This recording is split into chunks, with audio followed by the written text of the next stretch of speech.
It's taken a while, but only the second smartwatch to come packing the Qualcomm Snapdragon Wear 4100 has arrived in the guise of the TicWatch E3, which oddly is the second such watch from Mobvoi. But is it any good? Well, let's find out. Today's video is sponsored by Nvidia GeForce Now, the cloud gaming platform that can effectively transform any laptop, desktop, Chromebook, smartphone or tablet into a gaming rig without needing to go out and build a PC from scratch. GeForce Now lets you access your existing game libraries from Steam, Epic Games and more, meaning you can enjoy some of your favourite titles seamlessly across all of your hardware. Stick around to the end of the video to learn more about how GeForce Now can get you gaming on every device you own. At $200, the TicWatch E3 comes a full $100 cheaper than the Pro 3, which is the best Wear OS watch you can probably buy right now. The usage of the latest chipset alone is likely going to be enough to pique the interest of any of you out there looking for a replacement for an older Wear OS smartwatch. And a lot of manufacturers seem to be slow to market with this particular chipset, so it's of particular interest to Wear OS fans. So with that in mind, don't come in with expectations that the TicWatch E3 will be in any way remotely premium by that chipset, as this is Mobvoi's cheaper Wear OS smartwatch running the latest chip for mid to late 2021. Plastic and rubber do dominate that silver and black casing, which is pretty simple for the most part. This is going to be great for long-term durability, and it reminds me very much of the numerous toy, dumb or digital watches that you can pick up. I have to say though, this is a really thick watch, 12.6mm to be precise. That means that the TicWatch E3 protrudes substantially from your wrist when it's on. It is noticeable to say the least. Really though, this is effectively just the core TicWatch E2 chassis with some minor changes and those upgraded internals as we noted. As for changes though to that chassis, there are now two crown buttons. This is infinitely better than the squishy solo button that was found on the previous generation. One launches the Wear OS menu, which is actually running the Mobvoi launcher on top, while the other launches directly into an app of your choosing, which you can change in settings. It's the exact same as it is on the TicWatch Pro 3, which makes a lot of sense from a usability perspective, especially if you do happen to have that and you come with this watch and wonder if it's going to be the same experience.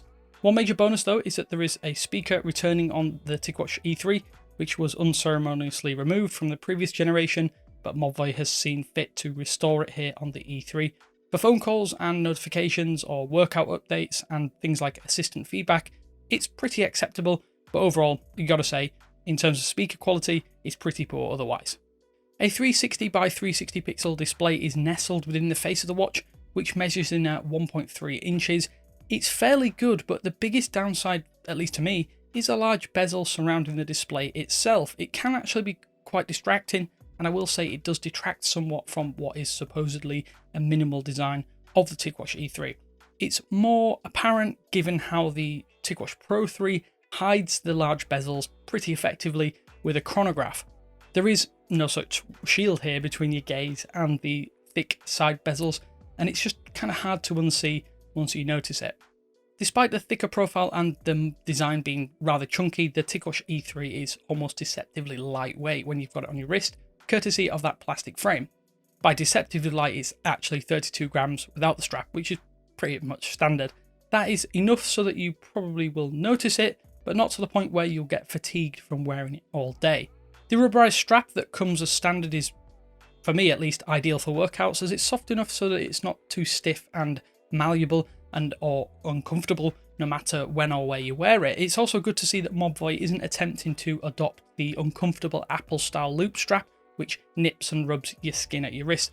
Of course, as I've mentioned, this is quite a chunky wearable. For me, I'd have to say it's far too big to wear while sleeping for sleep tracking purposes. Because of that, I just wouldn't suggest doing it unless you're happy to live with a little bit of discomfort just for those extra stats.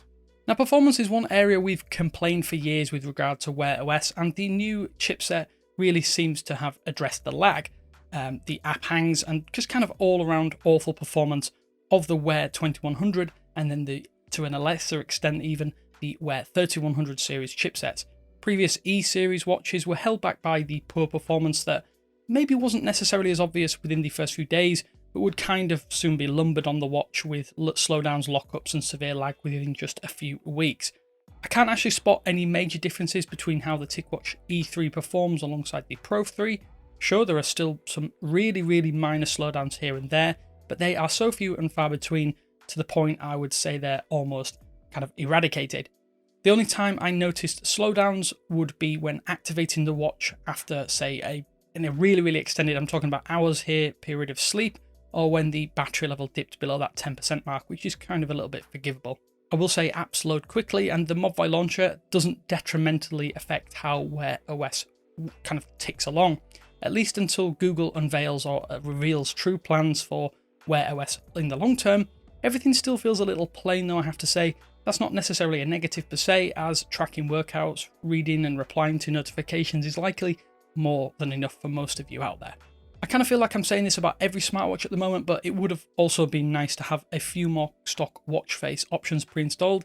You'll need to download something like Facer or another third-party app to get better options, but given this can detrimentally affect battery life, I'm personally always wary of doing so. MobVoy includes a whole host of apps and on-device hardware for tracking a pretty wide range of your health stats with the TicWatch E3 as well. You've got a onboard GPS for distance tracking without needing your smartphone, although I can't quite speak for the overall accuracy. At least it doesn't seem quite as accurate as a Fitbit Sense for me thus far. SpO2 tracking and constant heart rate monitoring are also offered as part of the TicOxygen and TicHealth apps. Other apps are pretty much identical to those found on the TicWatch Pro 3, including TicBreathe for breathing exercises and TicZen for tracking your stress levels in conjunction with that SpO2 sensor. The number of workouts you can track is not exactly extensive, with 13 presets, including swimming, yoga, cycling and running, among a few others. Although not necessarily the most in-depth tracking options, the TicHealth suite of apps is a nice complement to the admittedly basic Google Fit suite and helps expand your workout tracking options. I'm still not convinced though by that Tic Hearing app, but overall it's a nice selection of monitoring applications for you to choose from. Whether it's a new chipset or the 380 mAh cell, the battery life has been pretty good during my time with the TicWatch E3. 2 days of usage is a breeze, with a couple of tracked workouts thrown in for good measure. So long as you disable constant heart rate monitoring and even SpO2 monitoring, 2 days of lifespan seem to be pretty easy for this device. I even think that a little bit of battery saving essential mode could break that 3-day barrier. That said, this requires far too many compromises to be worth the extra effort. MobVoy's decision to use a weak 3-pin charging cable though is something I think lets the E3 down a little bit. It's still way too easy to detach from the back of the watch accidentally, something I've done far too many times already, and it was a problem on the TicWatch Pro 3. That said, 0 to 100% takes a couple of hours in my experience, which is about what you can expect from just about any wearable in 2021 and beyond. So if you want the best value Wear OS watch with the latest chipset right now, then the MobVoy TicWatch E3 is a complete and utter no-brainer. The fact that there is only one other Wear OS watch touting that Snapdragon 4100 chipset also helps make any purchase decision kind of for you really. The chunky design will likely prove to be great for long-term durability if you're an active person. I still feel it would have been nice to see the display bezels slim down a little bit. Overall though, there is just enough difference here from the TicWatch Pro 3 for people not wanting a bigger, arguably slightly bulkier smartwatch. While all of this is good news, it may actually be worthwhile though holding out a little longer before pulling the trigger to see just what Samsung is planning for the Galaxy Watch 4 later this year, considering it will run Wear OS. However, until Fossil also decides to release smartwatches packing this latest chipset or even newer ones, you've got a choice between a MobVoy Wear OS watches, at least 2 of them, and that's both a good and a bad thing at the very same time if you're not enamoured by MobVoy's design. That said, if you have any questions, pop them down in the comment section below and we'll do our utmost to answer as many as possible. But until next time, as always, this is Damien with 9to5Google saying thanks for watching, and I will speak to you later. 9to5Google is sponsored by NVIDIA GeForce Now, which lets you play PC games completely free in the cloud across all of your devices. Or you can join the paid for subscription tier to get access to RTX graphics featuring the latest ray tracing technology, longer gaming sessions, and better overall performance. If you want to learn more, then head to the link in the description or check out NVIDIA's GeForce Now Thursdays, which celebrate and highlight the latest releases, news, and all things cloud gaming each and every week. And thanks to NVIDIA for sponsoring 9to5Google here on YouTube.